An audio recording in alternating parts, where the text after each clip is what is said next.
இவங்க வந்து கிட்டத்தட்ட அதிமுக என்பது அமித்ஷாவுக்கு கட்டுப்பட்ட அதிமுகவாக மாறிவிட்டது. அதனால்தான் எடப்பாடி பழனிசாமி இருக்கின்ற மேடையிலேயே எடப்பாடி பழனிசாமி பேச விடாமல் அமித்ஷா அந்த கூட்டணியை அறிவித்தார்.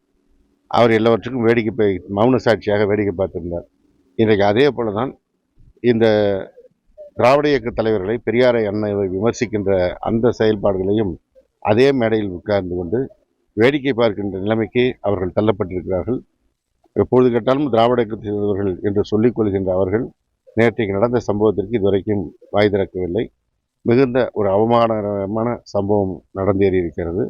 இது அமித்ஷா திமுகவாக மெல்ல மெல்ல அதிமுக மாறிக்கொண்டிருக்கிறது என்பதைத்தான் காட்டுகிறது. கீழடியை அவமதிக்கிறாங்க, அதே நேரத்தில் முருகனை கையில் எடுத்து கொண்டாடுறாங்க. இல்லை, அவர்களுடைய நோக்கம் தமிழுடைய தொன்மையை, பெருமையை நிலைநாட்டக்கூடாது. ஏன்னா அப்படி ஒப்புக்கொண்டால் ஹிந்தியை திணிக்க முடியாது. அதே சமயத்தை மக்களை பிளவுபடுத்தி மத ரீதியாக ஒன்றிணைத்து மற்ற வட இந்திய மாநிலங்களில் தாங்கள் ஆட்சிக்கு வந்திருப்பது போல இங்கேயும் செயல்படலாம் என்று எண்ணுகிறார்கள்.